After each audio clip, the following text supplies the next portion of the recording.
नमस्कार, मी प्रज्ञा पोगळे. माझा Gatta powered by Chitale butter, bank of Maharashtra, चंदूकाका Saraf jewels, प्रवास स्किन थेरपी आणि सोनाई पशु आहार या विशेष कार्यक्रमात आपल्या सगळ्यांचं स्वागत. महाराष्ट्राच्या राजकारणात शेती, शेतकरी आणि कृषी खातं हे खरंच संवेदनशीलतेनं हाताळलं जातंय का असा प्रश्न उभा राहतो. आणि या सगळ्या परिस्थितीत एक आशेचा किरण दिसतो, तो अमरीशभाई पटेल यांच्या रूपानं. एखादा राजकीय नेता समाज कल्याणाच्या इच्छाशक्तीनं आणि विकासाच्या दूरदृष्टीनं काम करू लागला तर तो काय किमया करू शकतो, काय क्रांती करू शकतो याचं उत्तम उदाहरण म्हणजे ज्वेल ऑफ इंडिया अर्थात अमरीशभाई पटेल. उत्तर महाराष्ट्रात तर धरण उशाला आणि कोरड घशाला अशी अवस्था अनेक जिल्ह्यांची आणि तालुक्यांची आहे. धुळे जिल्ह्यातलं हे चित्र बदलण्यासाठी अमरीश पटेल यांनी अथक प्रयत्न केले. त्या प्रयत्नांना कल्पनाशक्तीची जोड देत त्यांनी उत्तर महाराष्ट्रात गावोगावी जलसंधारणाची चळवळ सुरू केली आणि शेतकऱ्यांची शिवारं जलयुक्त झाली. शेती क्षेत्रातल्या त्यांच्या अभिनव प्रयोगांमुळे आणि जगप्रसिद्ध अशा शिरपूर पॅटर्नमुळे शेतकऱ्यांच्या कष्टाला आणि आशांना नवे अंकुर फुटले. केवळ शेतीच नाही तर शिक्षण क्षेत्रातही त्यांनी मोलाचं योगदान दिलंय. या देशाचं भवितव्य असलेल्या पिढीच्या शिक्षणाचा पाया मजबूत करण्याकरता त्यांनी शैक्षणिक संस्थांचं जाळं विणलंय. आंतरराष्ट्रीय दर्जाचं शिक्षण महाराष्ट्रात मिळावं हा त्यामागचा त्यांचा हेतू आहे. राजकीय महत्त्वाकांक्षेसोबतच शेती, शिक्षण आणि विकास यांची सांगड घालून काम करणाऱ्या अमरीशभाई पटेल यांच्याशी आपण संवाद साधूया. कट्ट्याला सुरुवात करूया. नमस्कार, आपलं स्वागत आहे. अमरीशभाई, एक तर तुमच्या मुलाखती बहुधा फार होत नाहीत. तुम्ही फार प्रसिद्धीपासून लांब राहता आणि ते करत असतानाच म्हणजे तुम्ही जे काम शिरपूर पॅटर्नमुळं महाराष्ट्राच्या नजरेत आधी भरलं आणि नंतर ते देशामध्ये चर्चेचा विषय झाला. शिरपूर पॅटर्नच नंतर जलयुक्त शिवार झालं आणि महाराष्ट्रामध्ये हजारो गावांमध्ये त्याचे जे काही फायदे आहेत ते पाहायला मिळाले. पण फक्त पाणी अडवून प्रश्न सुटत नाही, नंतर त्या पाण्याचा कसा वापर केला जातो हेही फार महत्त्वाचं असतं. तर तुम्ही आता एकतर आधी पाणी अडवलं आणि आता त्या पाण्याचा चांगला वापर होऊन शेतीचे पिकांचे पॅटर्न बदलण्यापासून ते अनेक गोष्टी त्या बाबतीत केल्या आहेत. त्यामुळं त्याच्याहीबद्दल तुमच्याशी आज बोलायला आम्हाला आवडेल. त्याबरोबरच NMIMS सारखी म्हणजे IIMच्या तोडीची एक संस्था आज तुम्ही बघताय. एकीकडं शेती, दुसरीकडं शिक्षण आणि त्याच्याबरोबर तिसरीकडं आरोग्य आणि ग्रामीण महाराष्ट्राचे प्रश्न, अशा वेगवेगळ्या पातळ्यांवर तुम्ही काम करताय. मुळामध्ये जलयुक्त शिवार राज्य झालं, जो पूर्वी शिरपूर पॅटर्न होता, त्याची सुरुवात कशी झाली आणि त्याहीपेक्षा मुळामध्ये आत्ता जो पीक पॅटर्न तुम्ही जो बदलला आहे तो नेमका काय आहे हे ह्याच्यापासूनच गप्पांची सुरुवात करायला आम्हाला आवडेल. काय झालं की 1985मध्ये मी म्युन्सिपाल्टीचा प्रेसिडेंट झालो आणि त्यानंतर 90ला MLA झालो. तर त्यावेळी काही 28-30 किलोमीटर जे हायवे सोडून रोड होते आणि त्यावेळी आदिवासी एरिया होता पूर्ण. आणि पूर्ण तालुक्यामध्ये आदिवासी एरियानं जेव्हा मी पाहायला निघालो तेव्हा मला स्वतःला वाटलं की काय परिस्थिती आहे. इतकी नाजूक परिस्थितीमध्ये मी म्युन्सिपाल्टीच्या आमदारकी मला मिळाली. नंतर जेव्हा मी पहिले 5 वर्ष म्हणजे 1990 ते 95 जेव्हा निवडून आल्यानंतर मी थेट सकाळी 5 वाजायला उठायचो, 6ला तयार होऊन ग्रामीण भागाच्या लास्ट जो पहिला गाव होता तिथे जायचो. तिथे रोड नव्हते, गेले का काहीच डेव्हलपमेंट नव्हती आणि जसं आपण 1948मध्ये असू असं वाटायचं. त्यामुळे रोडवर पहिल्यांदा फार लक्ष घातलं आणि 5 वर्ष रोडमध्ये जास्त केले. आणि नंतर असं व्हायचं की कधी आदिवासी इलाक्यामधून जर ते प्रेग्नंट बाई असेल तर ते हॉस्पिटलमध्ये येऊ शकत नव्हती, कारण तिथे मध्ये पूर्ण पूल नव्हते आणि त्यामुळे सगळं पाणी तिकडे पाणी राहिलं की ते लेडी गाव क्रॉस करून शिरपूरमध्ये यायची नाही. तर 2 कामावर आम्ही लक्ष घातलं. 1990 ते 95 आणि 95 ते 2000 करीबन मी 900 किलोमीटर रोड मंजूर करून आणले डांबरीकरणचे आणि 350 पूल मी बनवले. तर आता तर 20 मिनिटात आमच्या शिरपूरमध्ये लोक येऊ शकतात अशी परिस्थिती निर्माण झाली. आणि त्या दरम्यान मी पाहिलं की पाणी नसल्यामुळे त्या जमिनीची कोरडवाहू राहायची. नंतर आपण पाहतो आहे की पाऊस केव्हा पडेल आणि केव्हा जाईल काय भरोसा नाही. पूर्वी 7 दिवस पाऊस राहायचा, मग तो खेतीवाला आपला पेरणी करायचा, मग नंतर त्याला वेगवेगळे पीक घ्यायचा. अलीकडे काय व्हायला लागलं की पाणी पडलं का 15 दिवस पाणी येत नाही आणि आला तर 7 दिवसामध्ये 50% 20% पाणी पडून जायचं. मग परत दुसरा याच्यामध्ये 30-40% पडून बंद होऊन जायचं. तर ते पीक यायचे नाही आणि लोक फार परेशान होते. आणि त्यावेळी मला खानापूरकर म्हणून एक शख्स जिल्हा परिषदमध्ये होते, ते भेटले. तर मी त्यांना सांगितलं आपण काहीतरी याच्यामध्ये, मला एखाद त्यांनी जागाही दाखवली. जागा पाहून मला फार विश्वास बसला, काहीतरी आपण पाणीसाठी काम करू शकू. आणि त्यांना मी ते आणलं आणि आम्ही वेगवेगळे धरण बनवायची सुरुवात केली. त्यानंतर आज आम्ही 450 धरण मी बनवले आणि करीबन 1,00,000 एकर जमीन नॉन इरिगेटेड करून टाकली. आणि त्याच्याने आता बदल घडत आहे. आता माझा तर काही गोष्टीवर विश्वास नाही आहे, पण आता गव्हर्नमेंट जसे काम करते, आपण एक धरण बनवतो आणि ते धरण बनवल्यानंतर जेव्हा पाऊस येतो तेव्हा ते धरण भरलं का लोकांना पाणी जातं. 15-15 दिवसाने त्यांना पीकला पाणी मिळतो. फक्त ते पीकला पाणी मिळतो. पण उद्या दुष्काळ आला तर जमीनचे आत पाणी जात नाही, जमीनचं पाणी आपण काढून घेतो.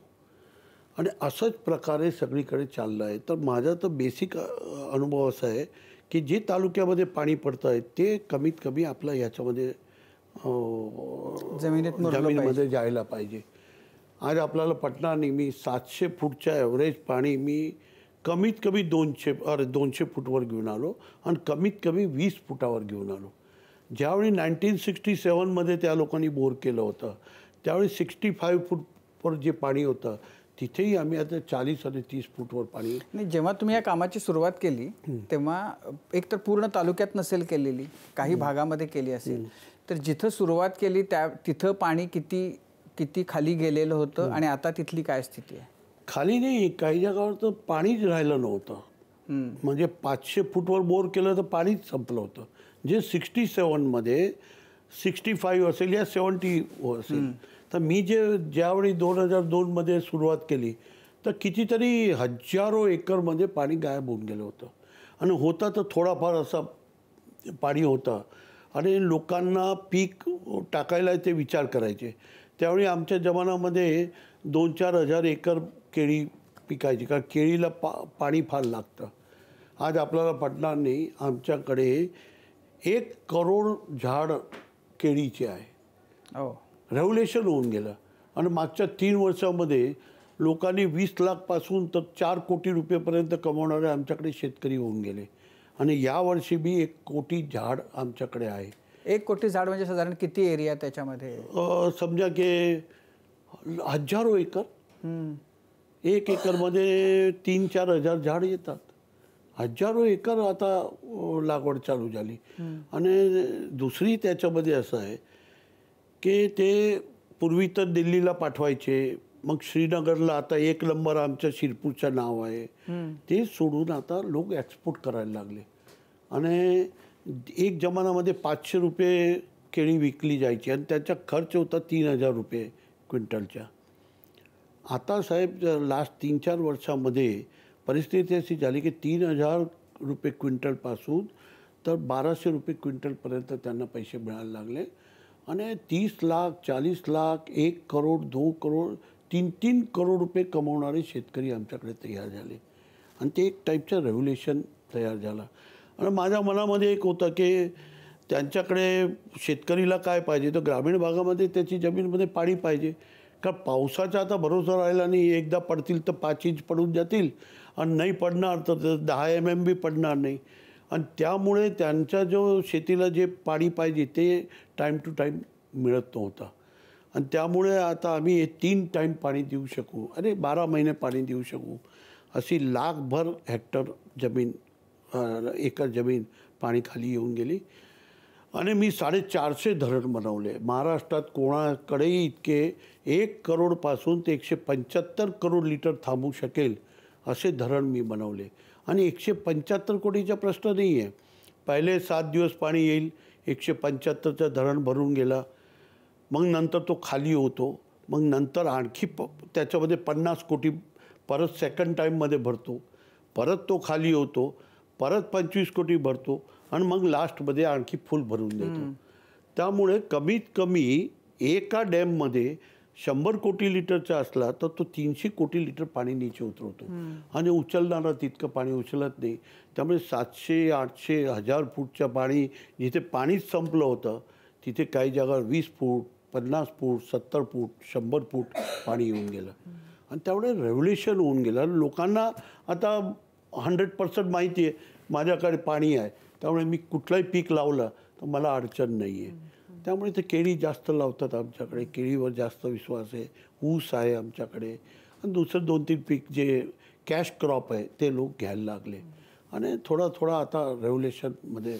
पण हा जो प्रयोग आहे आता सरकारनं याच्यासाठी पुढाकार घेतलाय आणि सरकार अनेक ठिकाणी करते. हे मॉडेल प्रत्येक तालुक्यामध्ये या पद्धतीनं होऊ शकतं. पण मग का म्हणजे होताना तुम्हाला दिसतंय, म्हणजे बाकी ठिकाणी होण्यामध्ये प्रॉब्लेम काय आहेत, का होत नाही आहे ते तसं? इच्छाशक्ती नाही आहे. मी निवडून आलो, आमदार झालो, माझी इच्छाशक्ती बी असायला पाहिजे ना की मला या जीवनामध्ये या लोकांचं परिवर्तन आणायचं आहे.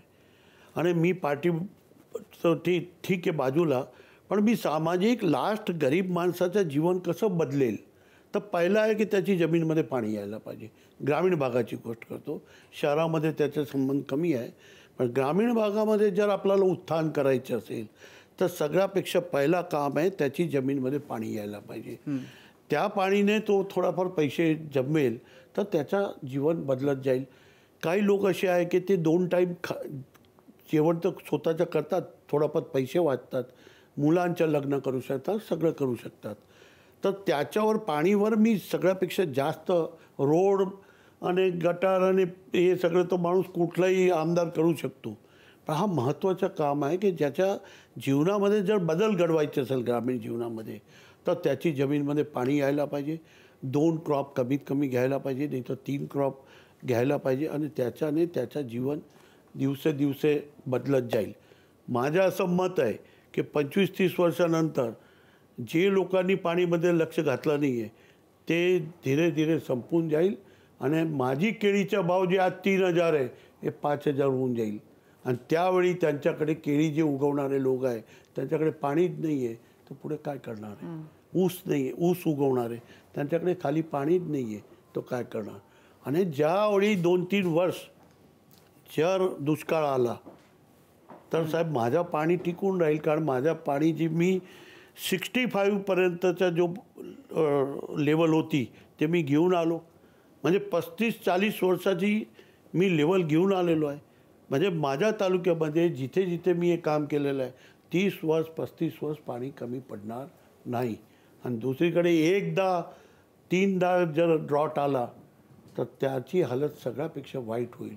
आणि त्यामुळे हे जे आमचं पॅटर्न आहे असं माझं स्पष्ट मत आहे की ते पॅटर्न भूगर्भमध्ये पाणी वाचवावं. आणि पुढच्या जीवनामध्ये तुमच्याकडे डॅम बी आहे पण पुढच्या जीवनमध्ये कधीतरी तुमच्याकडे जर दुष्काळ आला तर तुमच्याकडे पाणी राहणार नाही. आणि त्यामुळे हे करणं गरजेचं आहे, महाराष्ट्राला गरजेचं आहे. पण आता असं आहे की बऱ्याचदा असं होतं की आता मधल्या काळामध्ये याबद्दलचा अवेअरनेस वाढतोय. म्हणजे पाणी अडवा, पाणी जिरवा, मग पळणारं पाणी थांबवा, थांबणारं पाणी जमिनीत घाला वगैरे. पण पाणी आलं की त्याचा वापर कसा करायचा हा सगळ्यात मोठा प्रश्न येतो. आणि मग नंतर लोक परत ऊस, पुन्हा त्याच्यासाठी भरमसाठ पाणी आणि मग परत साठलेलं पाणी परत रिकामं होऊन जातं. शिरपूरसाठी जो पीक पॅटर्न आता झालेला आहे तयार, त्याच्यामध्ये तुम्ही सांगितलं शेतकऱ्यांना की ही पिकं घेतली पाहिजेत, कसं झालं ते? नाही, त्यांनी स्वतःहून स्वतःच्या जीवन बदलायला सुरुवात केली. कोणी म्हणत असेल की मी सांगितलं की तुम्ही केळी लावा, नाही, त्यांना जेव्हा भरोसा होऊन गेला की माझ्याकडे फुल पाणी आहे, तर केळी एक अशी पीक आहे सगळ्यापेक्षा जास्त पैसे देते. फ्रूट आहे, आम आहे, केळी आहे, सगळे दुसरे टाईपचे फ्रूटची लागण चालू होऊन गेली. आणि काही लोकांनी रोज सकाळी सब्जी लावतात आणि तरकारी लावतात. त्यामुळे एक आणखी एक बदल घडत चालला आहे. कारण तो आज विकून येतो, आज पैसे मिळून जातात त्याला, तर रोजचा खर्च निघून त्याच्याकडे पैसे वाचतात. तर तसंही तरकारीमध्ये लोकांनी जास्त लक्ष घालायची सुरुवात झाली. तर 3-4 कॅश जो क्रॉप आहे ते लावतात लोक आणि त्याच्याने थोडं बदल होत चालला आहे. आमच्या तालुक्यात आदिवासी तालुका होता. आदिवासी लोकांमध्ये बी आता आम्ही करीबन मी 450मधून 250 या 250 धरण तिथे बी केलं आहे आणि अजून 300 च्या प्लॅनिंग आहे. ज्या दिवशी 300 पूर्ण होऊन जाईल तर माझ्या तालुक्याच्या, माझ्या नदीच्या पाणी मुश्किलने 10-15% हे मोठी नदीमध्ये जाईल. अशी प्रकारची मी व्यवस्था केलेली आहे. आणि दुसरं सिटी बी मी त्या हिशोबाने मी डेव्हलप करतो आहे. आणि माझ्या एक ग्रामीण भागाच्या विकासाच्या एक माझी स्वतःची कल्पना आहे. ते थोडंसं आपण समजून घ्या. रोड आहे, पूल आहे, ते तर होत राहील आणि ते होतात. ते कोणी MLA करू शकतो आणि सरकार बी करू शकते. पण माझी 5 चीजवर लक्ष घालायला पाहिजे. रुरल डेव्हलपमेंट जर करायचं असेल, गरीब माणसाचं जीवन बदलायचं असेल, तर पहिला त्याची जमीनमध्ये पाणी यायला पाहिजे. दुसरा, त्याची मुलं चांगलं एज्युकेशन करायला पाहिजे. आणि त्याच्यामध्ये मी फार मोठा परिवर्तन आणलं आहे. महाराष्ट्रात नाही पण देशामध्ये माझ्यासारखा तालुका मी असं मानतो 1-2 असेल तर असेल. कारण माझ्याकडे 72,000 वस्तीचं गाव आहे आणि 44,000 मुलं शिकत आहेत. आणि तुम्ही त्याची कल्पना करा की तितकी राहण्याची व्यवस्था नाही आहे, पण लोकांनी स्वतः घर बनवून दिले. उपर त्यांनी 5 रूम ठेवलेले आहे. मी 1,000 रूम मुलांची आणि 1,000 मुलींची मी हॉस्टेल बनवून ठेवलेली आहे. आणि हजारो लोकांनी स्वतःचे वर 4 रूम 5 रूम बनवलेले. एकमध्ये कमीत कमी 1,500 आणि जास्त जास्त 2,000 रुपये एक मुलाला राहायला करतात. आणि कमीत कमी 10-15-20 मुलं ठेवले तर 80,000 लाख रुपये मिळतात. आणि कुणी स्त्री मेहनती असली तर ते सगळ्यांना जेवण बी ते 4 मुलींना आणून ते जेवण बी देते. त्यामुळे आमच्या गावाचं परिवर्तन होऊन गेलं. आपल्याला पटणार नाही, जे 1 रुपया स्क्वेअर फीटमध्ये जगा जे आजच्या 30 वर्षापूर्वी विकायची, तर आता संपूर्ण शहरामध्ये 3,000 रुपये स्क्वेअर फीट कमीत कमी आणि हायेस्ट 20,000 रुपये स्क्वेअर फीट जागा प्लॉटसाठी विकली जाते. दुकान वगैरे त्याचे रेट वेगळे आहे. तर अशी परिस्थिती शिरपूरमध्ये झाली. आणि त्याच्यामध्ये प्रत्येक माणूस घर बनवतो, वर 5-7 मुलांना. आणि कमीत कमी माझ्या हिशोबाने 200 खानावळ आमच्याकडे चालते. आणि शिक्षण म्हणजे असं चालू शिक्षण नाही आहे. तर माझ्याकडे जे शिक्षण आहे, मी असं नाही सांगू शकत की मुंबईची टॉप कॉलेजची बरोबरीमध्ये फक्त 10% मागे असेल. जबकि पूर्ण महाराष्ट्रात जर शिरपूर जसं शिक्षण जर झालं तर त्याची जीवन बदलू शकतं. हजारो मुलं अमेरिकाने सगळीकडे फॉरेनमध्ये आमच्याकडे गेलेले आहे. हजारो मुलं मुंबई, पुण्याला त्यांच्या फॅमिलीचं शिफ्ट हो गए. असे कमीत कमी शिरपूर शहरामध्ये 1,000 ते 1,500 घर असे आहे की ते खाली होऊन गेले. लॉक मारून दिलं. माँ बाप बहीण भाऊ सगळ्यांना घेऊन गेले. कारण त्यांची पगार वगैरे हे सगळी चांगली होऊन गेली. आणि त्याच्याने परिवर्तन होत चाललं आहे. आता मी NMMS चालवतो, त्याची बी मी तिथे एज्युकेशन संस्था आहे चालू केलेली आहे. एक मिलिटरी स्कूल आहे. साहेब, हा महाराष्ट्रात कोणी करत नाही हे मी आपल्याला सांगतो की मी तिथे करीबन 45 मुलं आदिवासी घेतो, 20 मुलं ओपनचे घेतो, 10 शेड्यूल कास्ट घेतो आणि 75 मुलांना मी 8वीपासून तिथे घेऊन गेलेलो आहे रेसिडेन्शियल. तेही आम्ही त्यांची परीक्षा घेऊन त्याच्यामधली मुलं घेतलेले आहे. आणि ते मुलांना आम्ही 8वीपासून इंजिनिअरिंग, IIT आणि नीट हे दोघांची प्रॅक्टिस करायला लावतो. 7 टीचर मुंबईहून मी घेऊन गेलेलो आहे. करीबन 6-7 लाख रुपये त्यांना महिन्याचा पगार देतो. आणि सगळं मिळून दरवर्षी 4 कोटी रुपये NMIMS युनिव्हर्सिटी त्यांच्यावर खर्च करते. तर थेट 12वीपर्यंत आम्ही ठेवतो नाही. दरवर्षी आम्ही 15-12 डॉक्टर बनवतो, इंजिनियर वेगळे बनवतो. शिरपूर एक असं गाव आहे की तिथे 60-70 आदिवासी डॉक्टर, पूर्वी माझी 4 आश्रमशाळा होती त्यामुळे तिथे 60-70 आदिवासी डॉक्टर होऊन गेले. आणि आता दरवर्षी 12-15 डॉक्टर होत आहेत, ते इंजिनियर वेगळे होतात. टॉप क्लास IIT कॉलेजमध्ये त्यांना ॲडमिशन मिळते. इथेही गव्हर्मेंट कॉलेज आपली डॉक्टरची इथे गव्हर्मेंट कॉलेजेसमध्ये त्यांना जागा मिळून राहिली. आणि दरवर्षी मी त्याच्यावर 4 कोटी रुपये आमची NMIMS त्याच्यावर खर्च करते. म्हणजे एक ओव्हरऑल जर आपल्याला ग्रामीण भागाचा विकास तर 2 झाले मुद्दे. एक झालं तुम्ही म्हणालात शेतीमध्ये पाणी आलं पाहिजे, दुसरं शिक्षण. थर्ड, मी आता हॉस्पिटल तयार करतो आहे. 1000 पेशंटच्या हॉस्पिटल तयार करतो आहे. आतापर्यंत 120 करोड रुपयाच्या मी इक्विपमेंट घेतलेले आहे आणि दुसरे 150 करोड रुपये हॉस्पिटलमध्ये लावलेले आहे. आणि 350-350 आत्ता मी जानेवारी-फेब्रुवारीमध्ये माझा टार्गेट आहे त्याला ओपन करायचे. म्हणजे जर ग्रामीण भागाच्या विकासाची माझी कल्पना मी सांगतो, त्याची जमीनमध्ये पाणी यायला पाहिजे, त्याला टॉप क्लास एज्युकेशन मुंबईसारखं मिळालं पाहिजे, त्याला टॉप क्लास हॉस्पिटल मिळालं पाहिजे आणि इंडस्ट्रियलायझेशन व्हायला पाहिजे आणि एन्व्हायरमेंट बदलायला पाहिजे. ते 5 चीजवर मी काम करतो आहे. पहिला मी पाणीवर काम केलं, दुसरा मी एज्युकेशनवर काम करतो आहे, थर्ड मी ते हॉस्पिटल बनवतो आहे, फोर्थ 15,000 लोक माझ्याकडे काम करतायत. आता मी इंडस्ट्रियलायझेशन केलं तिथे आणि मोठ्या प्रमाणामध्ये मी आपले कापडचा धंदा आणला.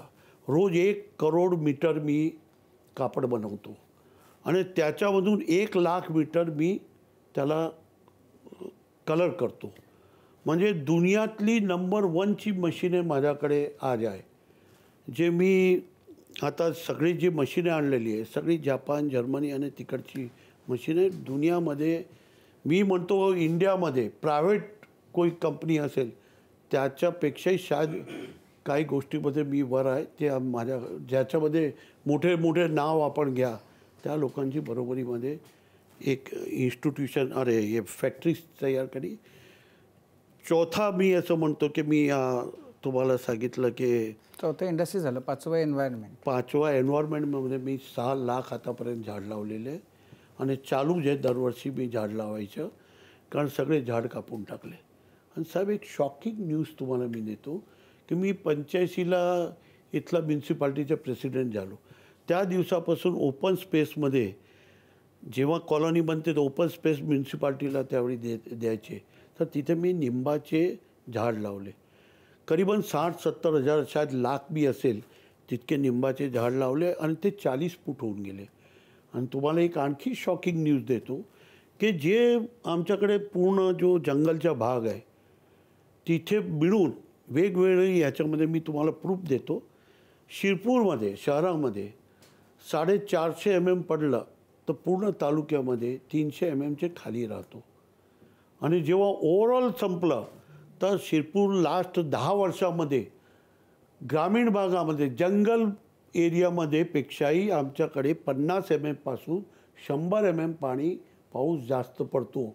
हा उदाहरण मी महाराष्ट्राला उभा केलेला आहे. लोकांनी विचार करायला पाहिजे की झाडची काय परिस्थिती आहे आणि झाडची मुळे किती बदलाव घडला आहे.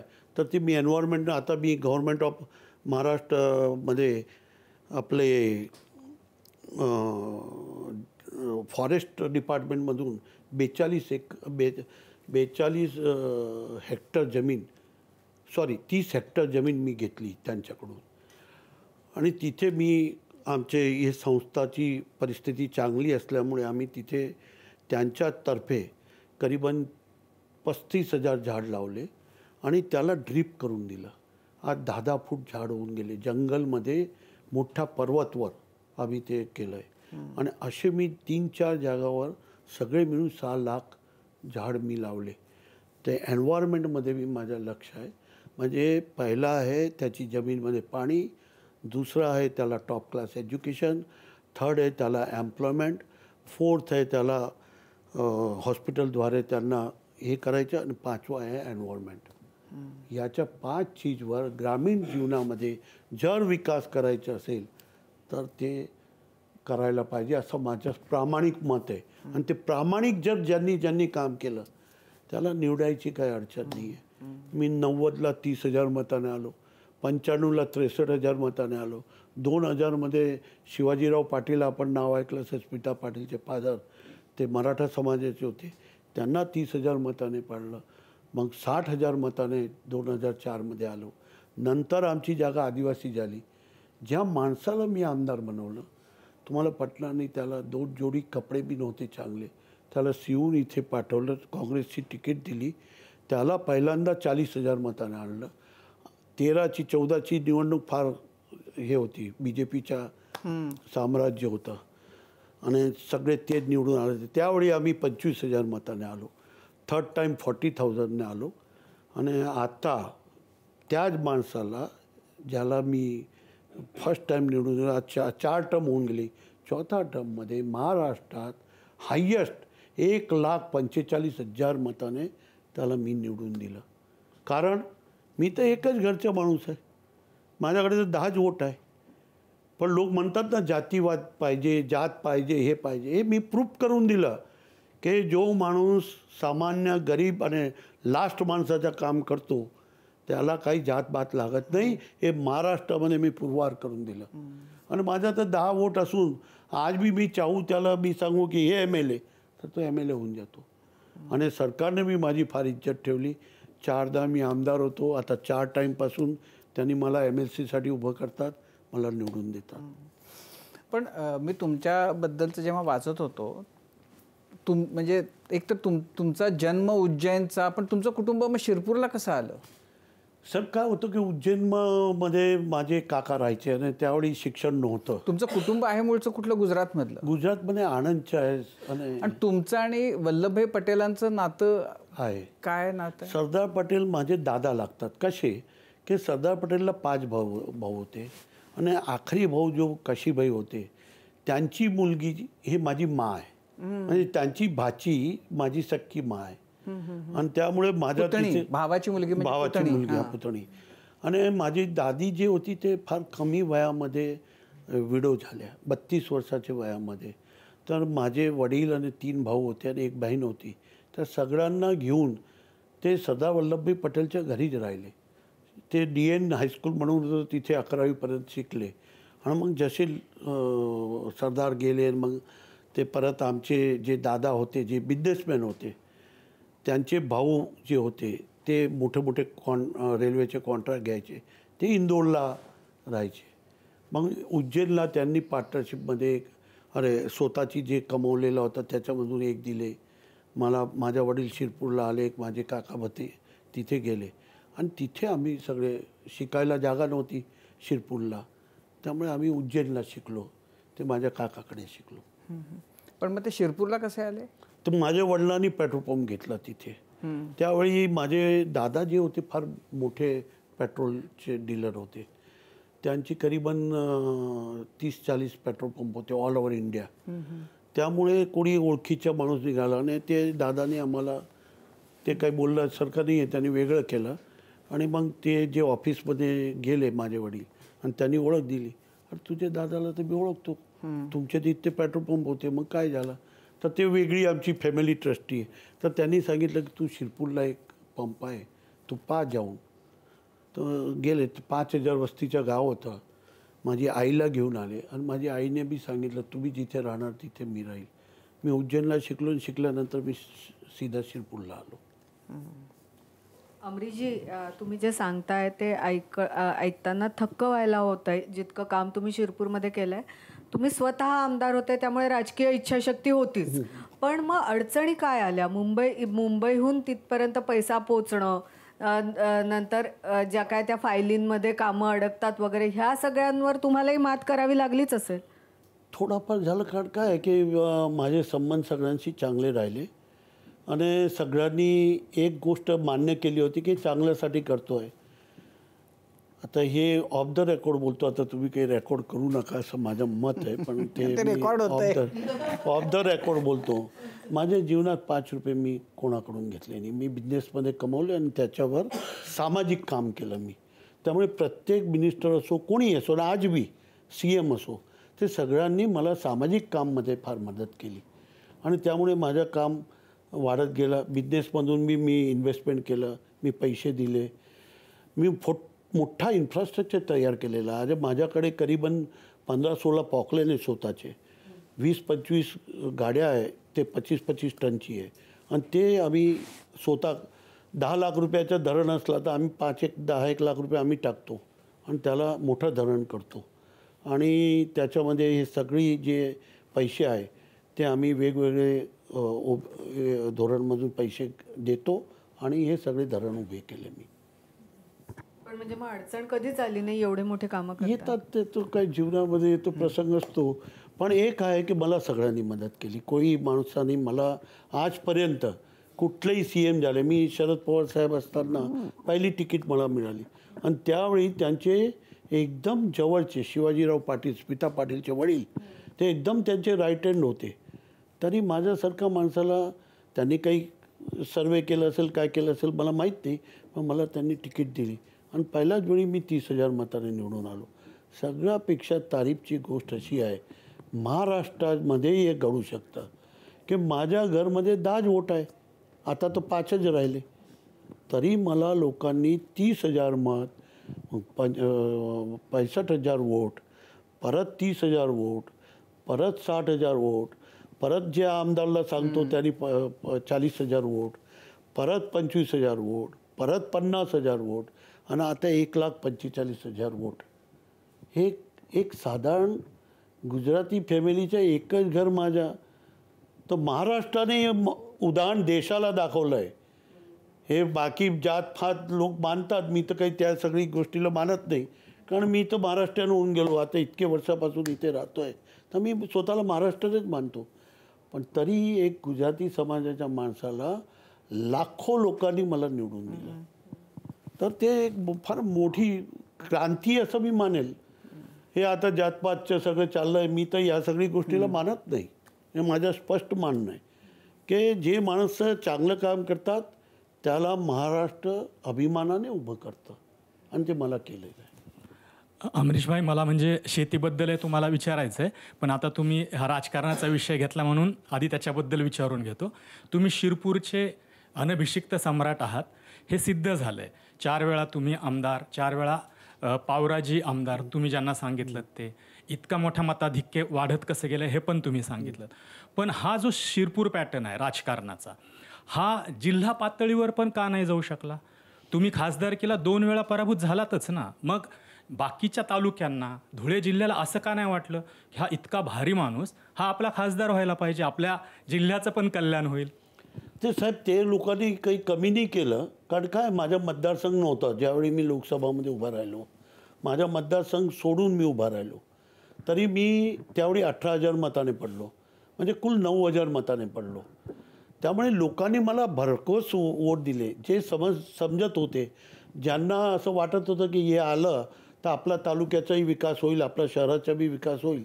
पण काही लोक असतात ते त्यावेळी काय विचार केलं, जातपात हे बी, माझं तर जातच नव्हती, त्यामुळे तोही मला एक फटका होता.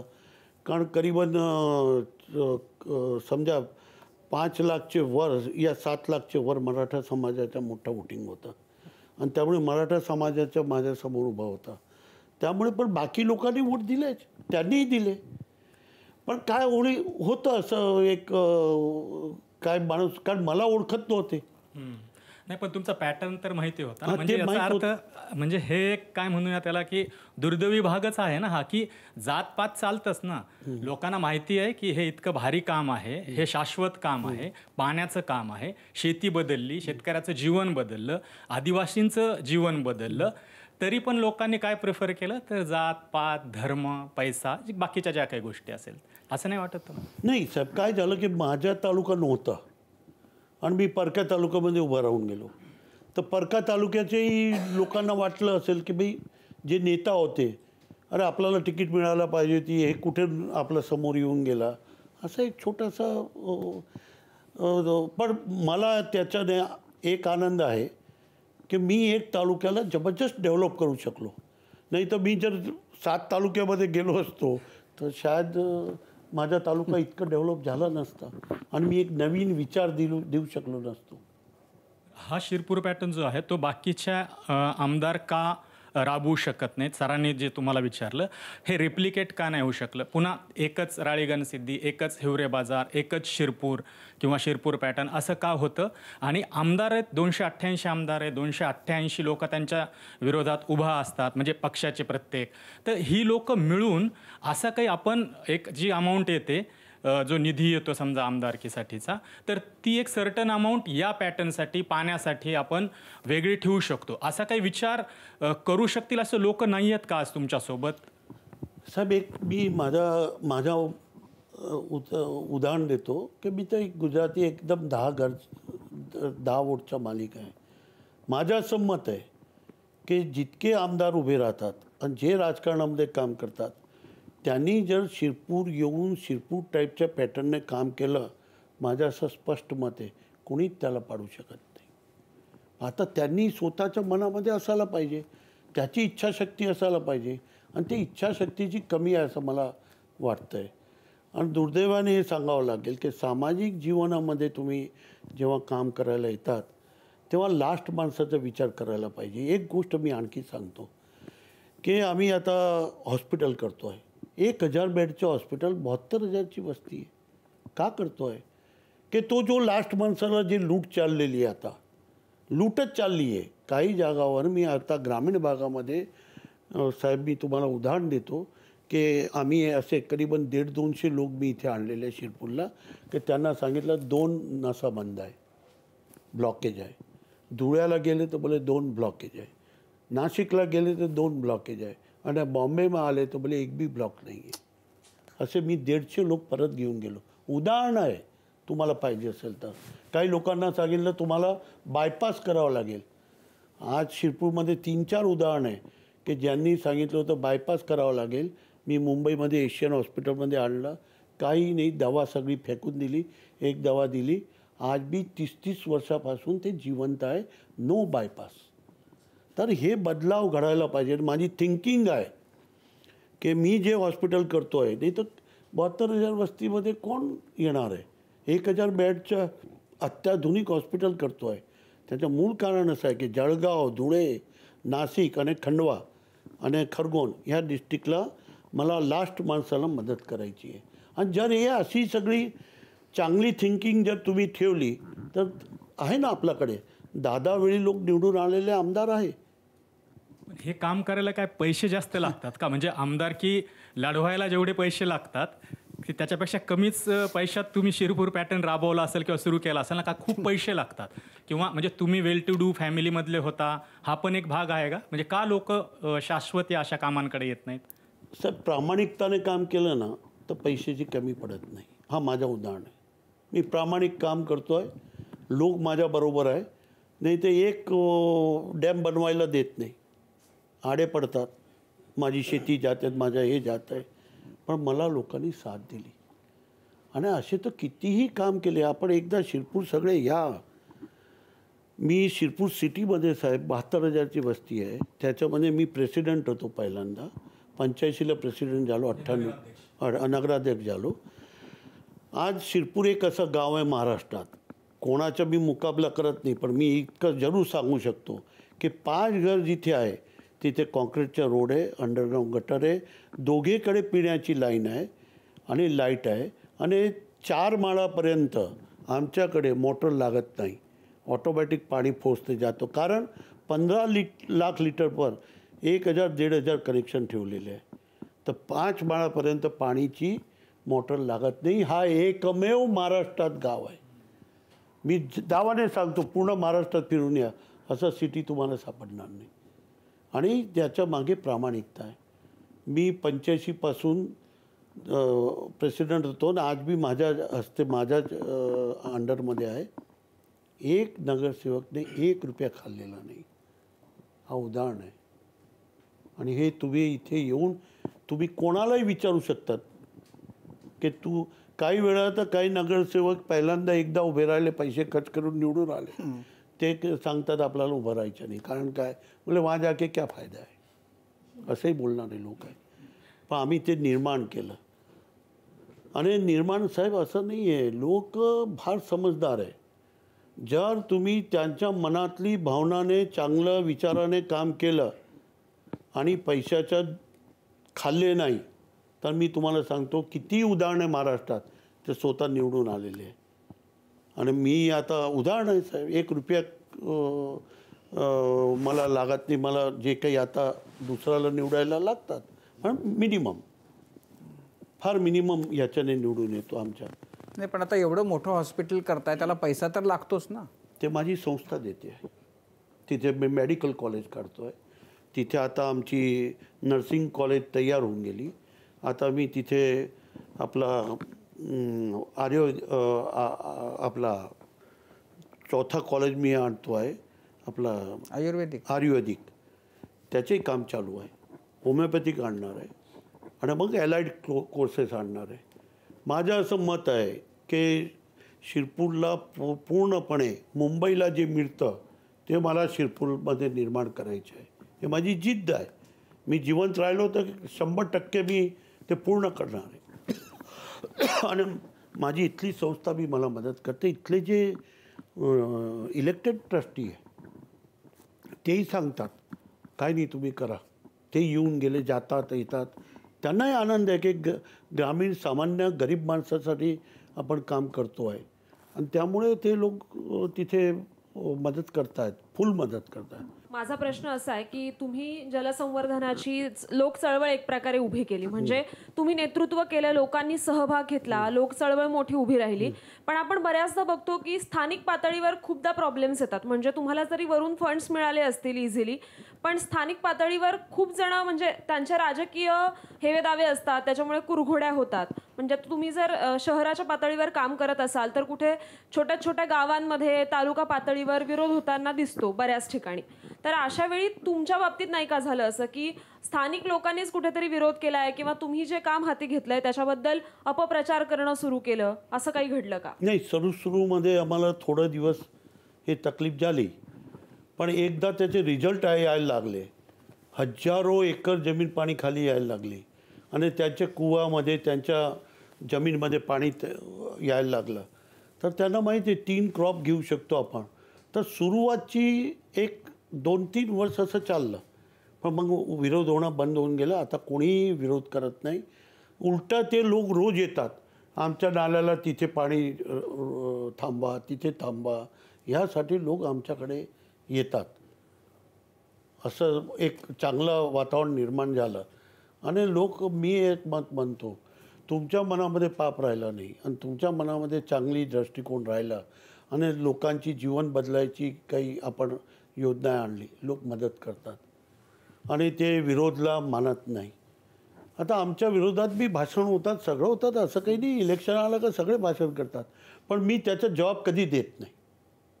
हे माझा स्वभाव आहे. त्यांचा जवाब द्यायचा नाही.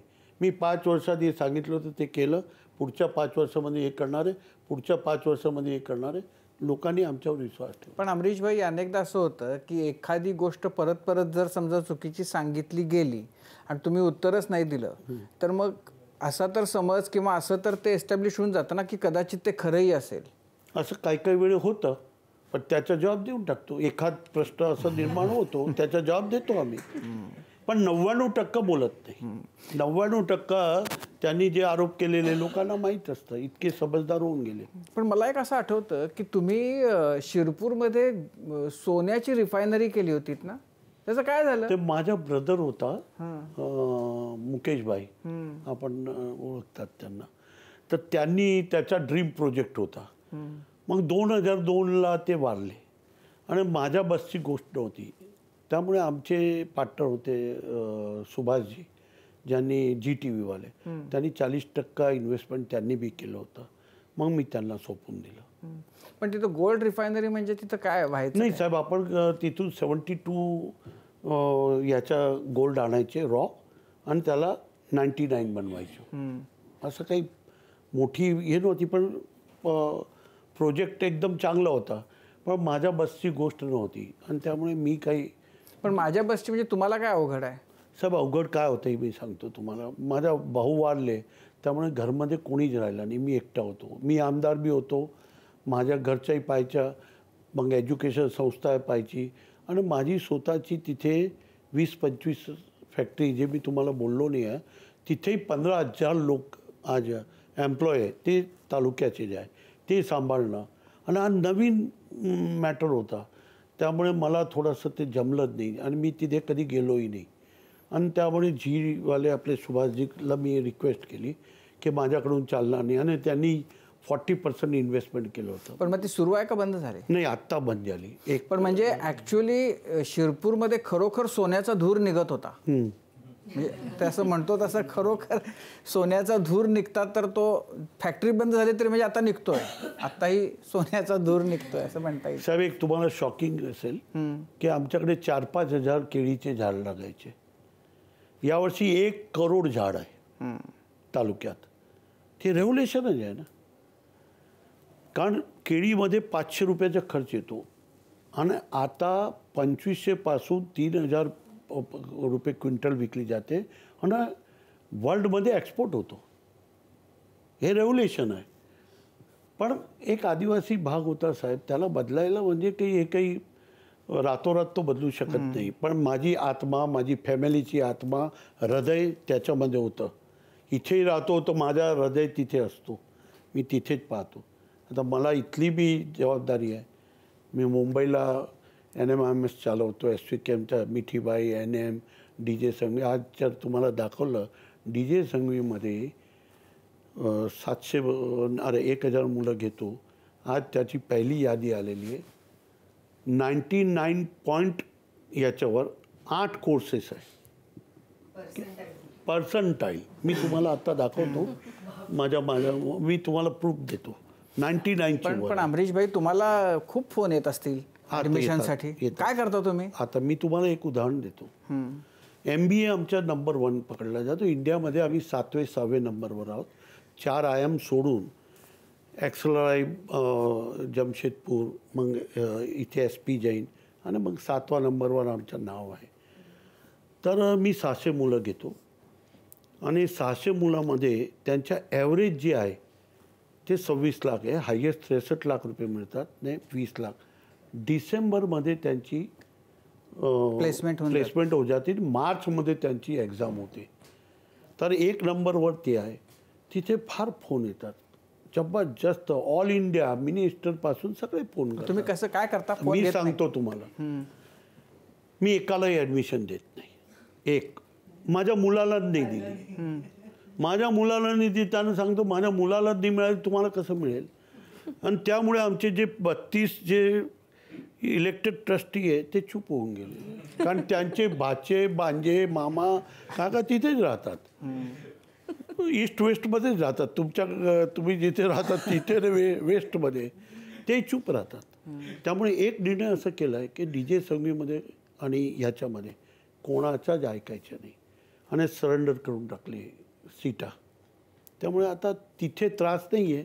ठीक आहे, 11th त्रास येतो थोडाफार, त्यांना देतो, पण 1% उपरनीचे. तुमच्या मुलाचं कुठं झालं MBA? नाही झालं ना. मग नाही झालं. पण असं आहे की तुम्हाला ते फायद्याचं झालं की त्याला तिकडे ॲडमिशन नाही घेतली, ते तुम्हाला आता पुढे आयुष्यभर बरं झालं. हा ते आहे, पण नुकसान बी झालं ना घरात. बायकोने 10 दिवस जेवण नाही दिलं, घरामध्ये भानगड झाली, भावाच्या मुलांनाही नाही दिलं. ते एक निर्माण केलं की बाई. आणि दुसरं साहेब की आमच्याकडे 4,000 टीचर आहे इथले आणि शिरपूर मिळून. 5,000 किलोमीटरचा एक नातेवाईक माझा नाही आहे. एकही नातेवाईक माझी संस्थामध्ये नाही आहे. हे निर्माण केलं. आणि त्यामुळे एकही ट्रस्टी काय बोलत नाही की माझ्या भांज्याला लावा, याला लावा, त्याला लावा, काही नाही. आणि महाराष्ट्रात हे उदाहरणच आहे. तुम्ही कुठल्याही संस्थामध्ये जा, कोणी ना कोणी त्यांच्या नातेवाईक तिथे मिळेल. आमच्याकडे ट्रस्टी आहे नातेवाईक, पण एक बी माणूस आमचा नातेवाईक नाही. आणि त्यामुळे मिठीबाईच्याही नाव उपर आहे, NMच्या नाव उपर आहे, 50% ऑफ द CA मुंबईचे NMचे आहे. हा जो आहे 15,000 मुलं DJ संघवीमधून पास झालेले आहे. तर त्याच्यामध्ये 12,000मधून करीबन 15,000मधून 10,000 मुलं MS करून अमेरिकेतच आहे. तर एक निर्माण केलं एक क्षेत्र, एक नवी चीज दिलेली आहे आणि लोकांच्या जीवनामध्ये बदल होईल असे NMIMSचे सगळे कोर्स आहे. इंडिया लेवल पर माझं नाव आहे. पण अमरीश भाई, एखादी संस्था उभी राहताना आणि त्याचं खूप नावलौकिक होण्यासाठी म्हणजे असं काय आहे? नाही, तुमच्यासाठी दिले ते हे 99% त्यांनी दिलं. अच्छा. हे फर्स्ट आलं आहे म्हणजे प्रूफ आहे, असं खोटं बोलत नाही. हां, सगळ्याचे म्हणजे IT ला 99.20, कॉम्प्युटरला 99.42, AI ला 99. अरे AI आणि ML ला तर 98.97 आहे. हा सगळे मोठे. पण मला सांगा की एखाद्या संस्थेचा म्हणजे NMIMS असेल किंवा मिठीबाई असेल, काही वर्षांपूर्वी आणि आता त्यांची खूप मोठी नावं झाली. एखादी संस्था मोठी होण्यासाठी काय आवश्यक असतं? फर्स्ट, करिक्युलम टॉप असायला पाहिजे, देशातला टॉप क्लास करिक्युलम असायला पाहिजे. त्याचे शिकवणारे जे प्रोफेसर आहेत ते डिलिव्हरी करणारे तसे असायला पाहिजे. थर्ड, त्याचे मुलं जे घेताना मेरिटमध्ये घ्यायला पाहिजे. फोर्थ, एक्झामिनेशन टॉप असायला पाहिजे. एक्झामिनेशनमध्ये आपल्याला पटना आणि आमच्या कुठेही हे असेल, करिक्युलम एकच आहे. आम्ही बॉम्बेला चालवतो, बँगलोरला, हैदराबादला, न्यू बॉम्बेला, धुळ्याला, शिरपूरला, इंदोरला, चंडीगडला ना आता अहमदाबाद चालू होणार आहे. आणि दुसरे 3 नवीन येत आहेत. एक नागपूरला, एक भुवनेश्वरला 45 एकर आहे, नागपूरला 45 एकर आहे आणि नॉयडाला आहे. सगळीकडे टॉप क्लास ही 4 आयटम ठेवलेली आहे. आणि करिक्युलम एक असल्यामुळे बँगलोरच्या जो एक्झामिनेशन झाली त्याच दिवशी त्याचं हे घेतो आणि कुठेही जाईल ते जांच करायला. बँगलोरचा जो पेपर आहे बँगलोरला जांच होत नाही आणि बॉम्बेला येऊन आम्ही डिक्लेअर करतो. आणि तुम्हाला असं वाटलं की माझ्या मुलाला हे बरोबर मिळालेलं नाही तर तो अपील करू शकतात. 2 प्रोफेसर, एक बाहेरचा आणि एक आमचा, हे जांच करतो. ट्रान्सपरन्सी आणलेली ही इतकं आणा, काही कोणालाही गरज नाही, त्याचं नाव होऊन जाईल. पण आम्हाला चुकीचे धंदे करायचे आहे आणि त्यामुळे होत नाही. साहेब, आता 80% आमच्याकडे हजेरी कंपल्सरी आहे. त्यामुळे वडील काय म्हणतो, आता मुंबईचा आहे तो, वसईला राहतो या विरारला राहतो, त्याला माहिती आहे रोज संध्याकाळी त्याची अटेंडन्स जाते की सकाळी 9ला आला आणि 5ला. आई बापांना जातो. हां, रोज. यांच्यामध्ये कोणाचा मुलगा मुलगी शिकली असेल तर पहा तुम्ही. हां, हे सगळं म्हणजे. आणि इथे 52,000 विद्यार्थी आहे, सगळ्यांना रोज जातं आणि तिथलेही. त्यामुळे एक स्ट्रिक्ट ॲडमिनिस्ट्रेशन ठेवलं आहे. मी 99.99% जे आमचे प्रोफेसर आहेत त्यांना मी ओळखत नाही. पण 30-30 वर्षवाले करीबन मिठीबाईमध्ये 85 लोक आत्ता एक त्यांची हे झाली, मीटिंग झाली, ज्यांना 25 वर्षाचे वर झाले. पण मी त्यांना ओळखत नाही, ते मला ओळखत नाही. फक्त अमरीश पटेल हे ओळखतात आणि ते माझ्याकडे काही काम करतात. ते मला नाव माहिती आहे, कोणी विचारलं तर, पण मी ओळखत नाही. त्यामुळे कुठलाही इंटरफिअन्स नाही. पण असं आहे की कॉलेजमध्ये गेल्यावर मुलांना जरा पंख फुटतात, लेक्चर बंक करणं, मूवीजला जाणं, हे विद्यार्थ्यांना कॉलेज लाईफमध्ये हवंसं वाटतं. अशात जर रोजचा अटेंडन्स पालकांना जात असेल तर विद्यार्थी कुरबुर करत नाहीत का? करतात. कारण काय, माझ्याकडे मेरिटोरियस मुलगा आहे, त्याला शिकायचे आहे. ते लोक 99% टिकतात. 1% तर तुम्हाला माहिती आहे काय होणार. बघा, मी एक म्हणतो कॉलेज लाईफ असायला पाहिजे, पण हे 5 वर्ष फार महत्त्वाचे आहे. 4 वर्ष या 3 वर्ष ग्रॅज्युएशनचे, 2 वर्ष मास्टरचे. हे 5 वर्ष जर तुम्ही चांगलं केलं तर जीवनामध्ये तुम्हाला 85 वर्ष जगायचं आहे ना, या 80 वर्ष जगायचं आहे. तर तुमचं जीवन तुम्ही पाहायला पाहिजे, असं माझं मत आहे. तुमचे पायावर तुम्ही मजबूत उभं राहायला पाहिजे. जेव्हा 600 मुलं आमच्याकडे MBA करतात आणि ते डिसेंबर महिन्यामध्ये प्लेस होऊन जातात, ॲव्हरेज 25 लाख, तर आपण समजू शकतात की त्याच्या जीवनामध्ये बदलाव आला 2 वर्षासाठी. तेही तुम्ही करायला तयार नाही आणि तुम्हाला डेडिकेशन नाही, तुमच्या जीवनच्या फ्युचर पाहायचा नाही आणि पिक्चर पाहायचे आणि हे पाहायचे आणि ते पाहायचे, ते नंतर सारी जिंदगी पहा ना तुम्ही. तुम्हाला जे पाहिजे ते 5 वर्ष सोडून करा ना. आणि आम्ही तसं त्यांना सांगतो मुलांना की तुम्ही हे 5 वर्ष तुमच्या जीवनातले सगळ्यापेक्षा महत्त्वाचे आहे. आणि वडीलची इच्छा आहे, आईची इच्छा आहे की माझा मुलगा 5 वर्ष असे शिकेल की नंतर मला पाहण्याची गरज राहणार नाही. आणि मी आज तुम्हाला गॅरंटीने सांगतो की आमच्याकडे हे जितकी इन्स्टिट्यूशनमधून जर मुलं पास होतात ते 95% सक्सेसफुल मुलं आहे. 5% मी नाही सांगू शकत.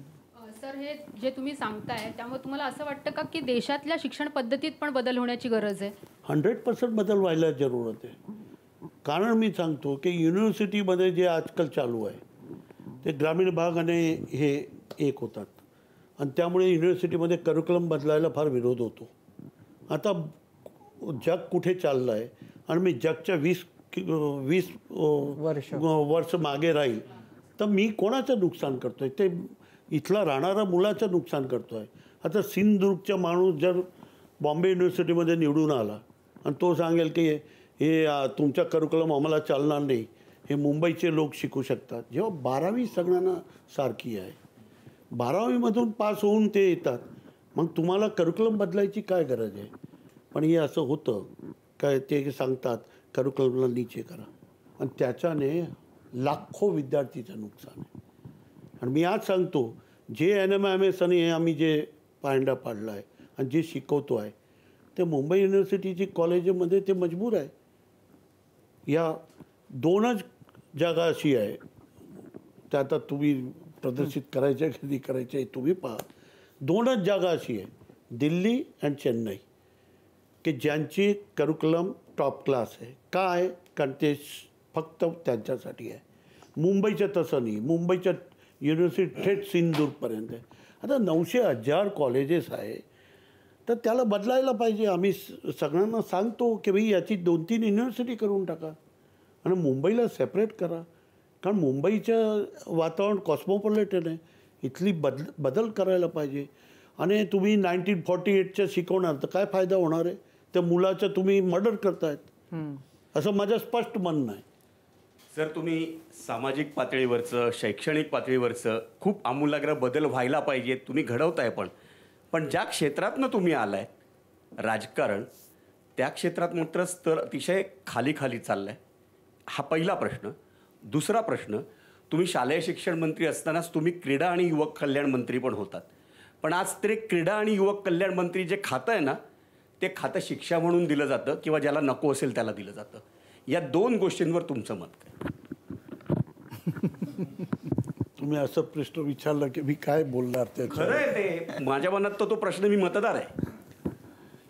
एक मी सांगतो की हे प्रत्येक माणसाचा जो मिनिस्टर म्हणून जो बसतो हा त्याची इच्छाशक्तीवर आहे. आणि माझं असं मत आहे की दिवसे एक वातावरण खालीच चाललं आहे, त्याला बदलायला पाहिजे. ते लिडरशिपच्या हातात असतो आणि ते लीडर बी काही वेळी मजबूर होऊन जातो. अशी परिस्थिती वोटरने बी करून ठेवली आहे. वोटर बी तितकंच जबाबदार आहे. मी आता ऑफ द रेकॉर्ड बोलू शकतो, तुम्ही जर ऐकायला तयार असाल. ऑफ द रेकॉर्ड आपण कॅमेरा बंद झाल्यावर बोलूया, पण आता प्रश्न. तर मी तुम्हाला सांगितलं की ते स्वतःवर आहे. मी 2 वर्ष मिनिस्टर होतो, मी फार बदलाव आणायचा प्रयत्न केला आणि केलं. मी भ्रष्टाचार बंद करायला प्रयत्न केलं.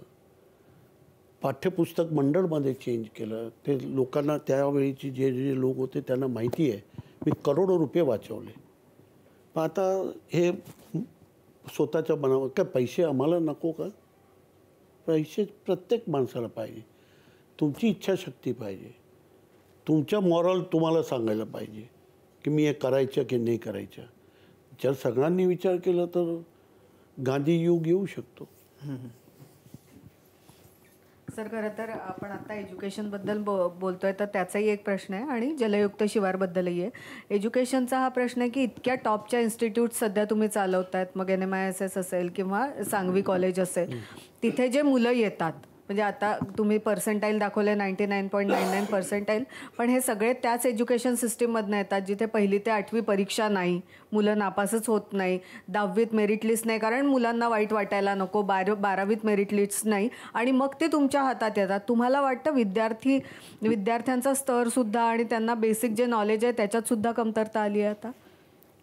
थोडीफार तर आली आहे, 10-20% तर आहे, ते तर खरं आहे. पण फोकस आहे, हे जे मुलं आहेत ते सगळे फोकस येतात की मला काहीतरी जिंदगी. गरीब मुलं आहे, तुम्ही एक दिवस या, मी तुम्हाला दाखवतो. सामान्य घरचे सगळे जी मुलं आहे ना, पैसेवाल्यांची मुलं नाही आहे. 90% हे फोकस मुलं आहे की मला जीवनामध्ये काहीतरी बनायचं आहे. आम्ही बी जेव्हा आमदारपर्यंत गेलो, मी तर एक गुजराती फॅमिलीचा व्यापारी माणूस. मी विचार केला की मला काहीतरी समाजाला करायचं आहे. मी फोकस होतो आणि आज बी फोकस आहे. मी 73 इयर्सचा झालो, पण मी आजही फोकस आहे की लास्ट माणसाचं जीवन बदलायचं आहे. तर फोकस राहिलं तर सगळं मिळू शकतं. आणि दुसरा प्रश्न हा होता सर की जलयुक्त शिवार म्हणजे जेव्हापासून देवेंद्र फडणवीस मुख्यमंत्री झाले त्यांचं ते ड्रीम प्रोजेक्ट आहे. जलयुक्त शिवारचा प्रयोग सगळीकडे केला गेला, मग मध्यंतरी ती योजना बंद झाली. तुम्ही त्याचा आढावा घेतला का? त्याचं जे काम चाललेलं आहे, जे शिरपूर पॅटर्नवर बेस्ड आहे असं आपण म्हणतो, ते योग्य पद्धतीने होत आहे का महाराष्ट्रात? दिसत आहे का? खरंच तुम्हाला तो बदल दिसला का जलयुक्त शिवारच्या माध्यमातून? प्रामाणिकपणे जर काम जिथे जिथे झालं असेल तिथे बदलाव आहे. पण जर प्रामाणिकपणाने तिथला आमदार म्हणो या तिथले ऑफिसर म्हणा ते जर करत नसेल तर मग नाही होणार. पण प्रामाणिकपणे जर काम केलं तर मी जेव्हा उदाहरण केलं आहे तर बाकी लोकांनी करायला पाहिजे असं माझं मत आहे. बघा, मी परत बोलतो की 5 विषय जे मी सांगितले ते जर ग्रामीण भागामध्ये कुठलाही आमदारने केले तर मी एक मताचा आहे की तिथे तो कधी पडूच शकत नाही.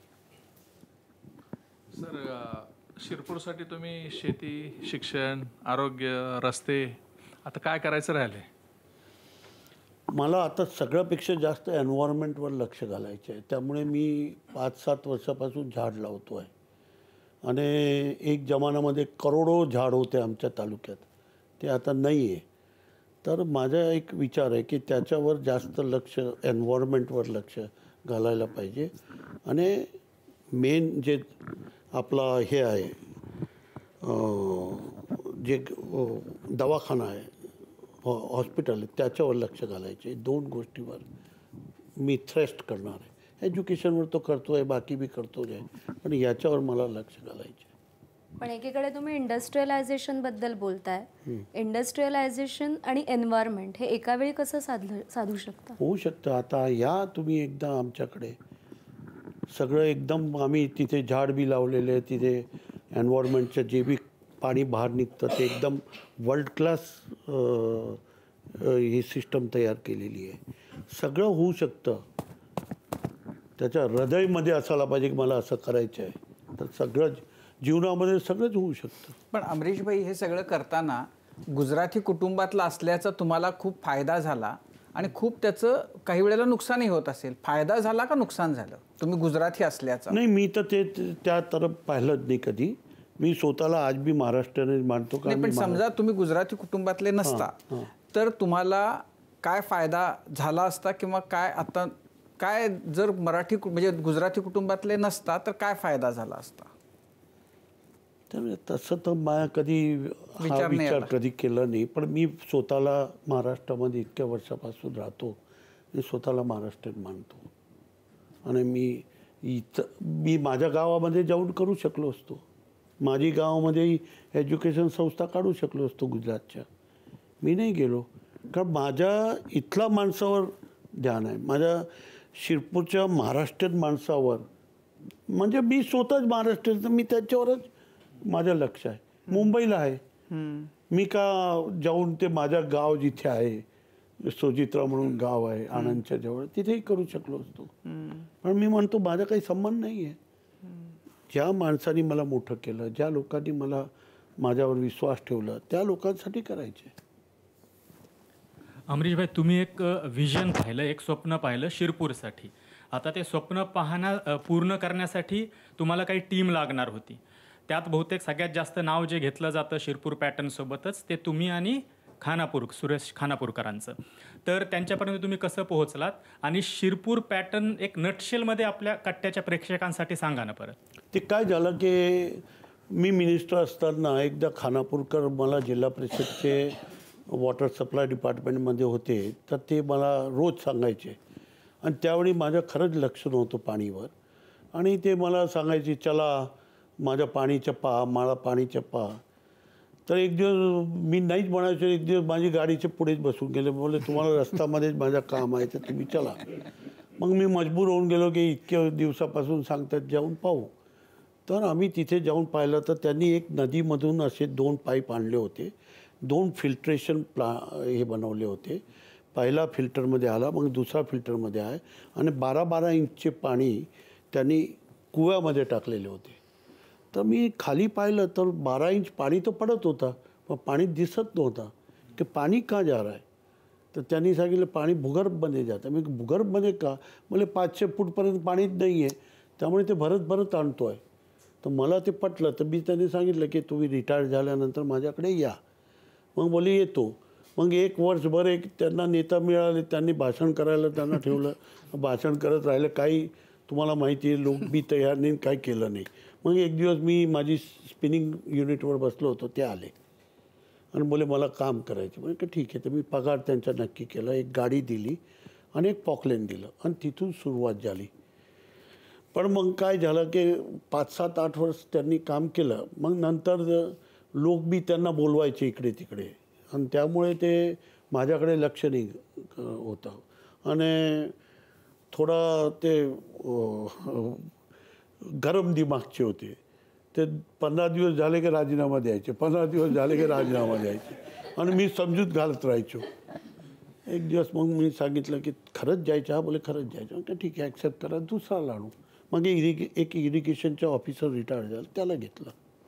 पण खानापूरकर नॉन करप्ट आणि म्हणजे एकदम मनापासून काम करणारा व्यक्ती होता आणि त्यांनी चांगलं काम केलं. महाराष्ट्रात दुसरीकडे बी ते आता काम करतायत. आणि शिरपूर पॅटर्न म्हणजे कसं एकदम 2-4-5 पॉईंटमध्ये जर का तुम्हाला सांगायचं असेल तर फक्त बंधारे नाही ना किंवा धरण तुम्ही ज्याला म्हणता ते फक्त शिरपूर पॅटर्न नाही, तर त्याच्या आधीच्या पण 2-4 ज्या प्रोसेस होता ज्याने तुम्ही सुरुवात केली ती कशी होती? नाही म्हणजे सुरुवात अशी केली की एक वंजारी माणसाने हे दाखवलं.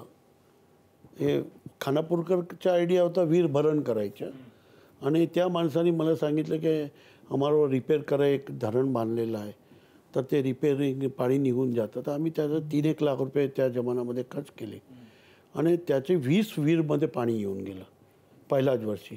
मग मी मला घेऊन गेला तर बोले हे सगळं गाळ भरलेलं आहे, ते गाळ काढून द्या. तर गाळ काढलं तर 100-150 एक एरियामध्ये 100 विहीरमध्ये पाणी येऊन गेलं. ते शिरपूर पॅटर्न त्या हिशोबाने आम्ही की बंधारे बांधायला पाहिजे. तर थेट उपरपासून आम्ही जिथून पाणीची सुरुवात होते तिथून बांधत एक करत आलो. आता माझ्या घरजवळ एक बांधलेलं आहे, एकच उदाहरण आहे की जिथे 185 फूट पाणी होतं तिथे एक बंधारा बांधला आम्ही. तर माझ्याकडे ते गरमीमध्ये 35 फुटावर येतं आणि पावसामध्ये 20 फुटावर येते आणि रोज 1 करोड लिटर सिटी पाणी उचलते आणि तिथून 20 किलोमीटरपर्यंत पाणीची सगळ्यांची पातळी वाढून गेली. कारण जिथे जिथे पाणी खाली गेलं सगळ्यांची वाढून गेली आणि ते गरजेचं असं आहे. माझं स्पष्ट मत आहे. मी परवा एक मोठे लीडरना मी सांगितलं की साहेब आपण धरण बांधतो आणि धरण बांधून आपण जेव्हा पाणी सोडतो तर तो फक्त 15-15 दिवसानं आपण शेतीमध्ये पाणी देतो तर ते पिकापुरतं देतो. आपण अंदर पाणी जमवत नाही आहे, खालचं पाणी खालीच चाललेलं आहे. त्यामुळे बंधाराचं महत्त्व आहे. कारण आम्ही 700 फूटचं पाणी 20 फूटपासून तर 100-200 फूटवर घेऊन आलो आणि 1 लाख एकर जमीन इरिगेटेड करणारी. आता ते कधी 5दा त्याच्याकडे दुष्काळ पडलं 5 वर्ष तरी त्याला काही होणार नाही. पण धरणाला जर 5 वर्ष हे झालं तर ते सगळे लोक बर्बाद होऊन जातील. त्यामुळे याचा फार महत्त्व आहे. सरकारने त्याच्यावर जास्त लक्ष घालायला पाहिजे असं माझं मत आहे. अमरीशभाई, गप्पा संपवताना तुम्ही म्हणजे शिरपूरमध्ये काम करता, मुंबईमध्ये काम करता, अनेक राजकारणांशी तुमचा संबंध आला. म्हणजे शरद पवारांपासून बाळासाहेब ठाकरेंपासून अनेक नेते तुम्ही बघितलेत. खूप वेगवेगळ्या प्रकारचे अनुभव तुमच्या गाठीशी असतील. फार असा तुम्हाला म्हणजे समाधान देणारा असा यांच्याबरोबरचा किंवा फार अडचणीचा वाटणारा त्यावेळेला असा एखादा प्रसंग काही आहे? तसं तो समाधानच राहिला माझ्या. कधी मला कोणी त्रास दिला नाही. कुठलेही CM झाले आजपर्यंत. शरद पवार साहेबांनी तर मला राजकारणामध्ये आणलं. त्यांनी फार इंटलेक्च्युअल, जे मी असं म्हणतो की देशामध्ये फ्यू लोक आहे त्याच्यामध्ये शरद पवार साहेब आहेत, ते तर सगळ्यांना मान्य करावं लागेल. आणि दुसरा माझा अनुभव असा आला की मी देवेंद्र फडणवीस साहेबाला मी फार मनापासून मानतो. कारण मी जे काम घेऊन गेलो त्यांनी केले म्हणजे आम्ही सामाजिक काम घेऊन जातो, दुसरं तर काम घेऊन जात नाही. आणि दुसरं रात्री 2 वाजायला बी आपण व्हॉट्सअप केलं तर 2:30 वाजायला त्याचा जवाब येतो, असं मुख्यमंत्री मी नाही पाहिलं. हे तुम्हाला कोणाला पटो न पटो, पण हे मला मान्य आहे की मी जेव्हा पार्टी बदलली आणि मी गेलो तर मला त्यांनी समाधान दिलं. आणि तसंच शरद पवार साहेबांनी बी जेव्हा आम्ही काम घेऊन गेलो, सामाजिक काम असेल तर ते आमच्या मागे उभे राहिले. आणि त्यामुळे मी, कारण 90ला मला कोण ओळखत होतं साहेब. नाही, असं होतं की मुंबईमध्ये म्हणजे तुमचे बंधू मुकेश पटेल यांचं मुंबईच्या राजकीय वर्तुळामध्ये त्यांचे संबंध अनेकांशी. बऱ्याच जणांना मुकेश पटेल यांच्याबद्दल नीट माहिती नसेल. मुकेश पटेल यांच्याबद्दल तुम्ही काय सांगाल? तुमचे तो साहेब वेगळाच माणूस होता. म्हणजे मी असं म्हणेल की असे लाखो करोडोमध्ये एखाद माणूस जन्माला येतो, कधी घाबरायचा नाही. तो कुठलीही गोष्टीला काम करायला घाबरायचा नाही. असे कितीही प्रसंग आले आमच्यामध्ये की जे आज कोणी लढू शकत नाही त्यांच्याशी. त्या जमान्यामध्ये तो त्याचं जे खरं होतं ते समोरचा माणूस खोटं होता, तर ते खरा पटवायला तो त्यांच्याशी बी लढाई करून संबंध तोडून टाकले. असे कितीतरी उदाहरण त्या माणसामध्ये होते. आणि जिगर त्याची बरोबरीच्या कोणीच नव्हतं.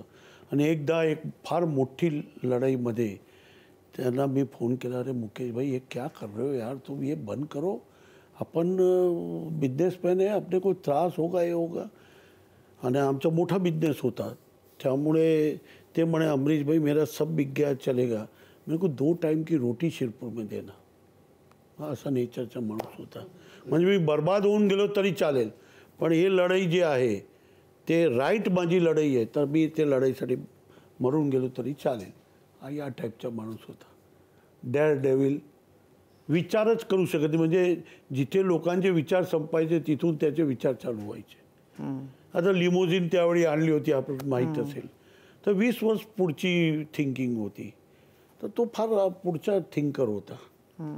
फार कमी वयामध्ये वाढला, त्यामुळे आमच्या घरामध्ये त्रास बी झाला. दुश्मन राहून गेले, दोस्त पळून गेले. हा अनुभव पाहण्यासारखं होतं. दुश्मन होते ते राहून गेले आणि दोस्त सगळे पळून गेले, 1-2 सोडून. पण तुम्ही मुकेशभाईंकडनं काय शिकलात?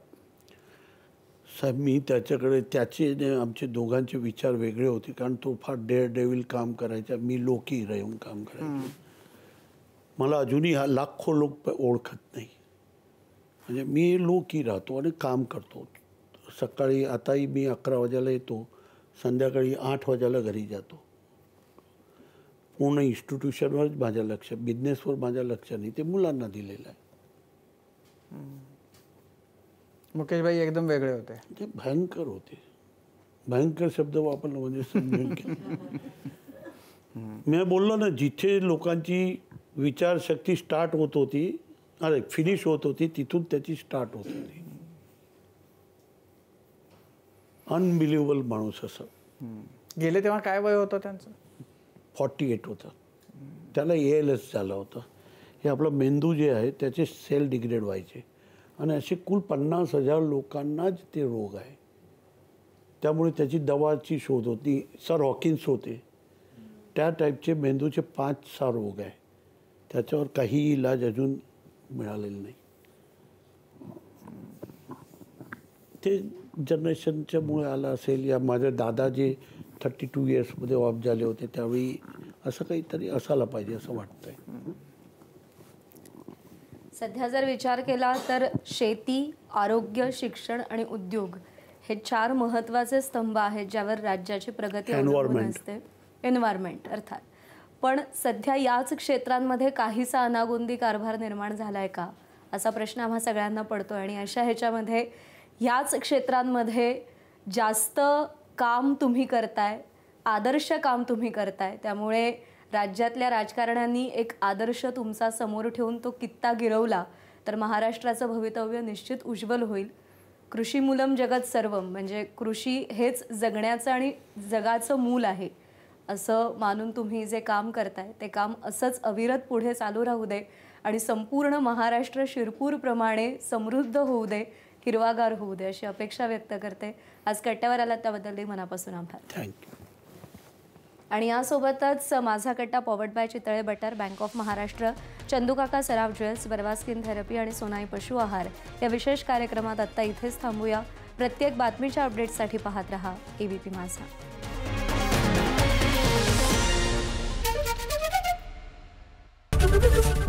एबीपी माझा, उघडा डोळे बघा नीट.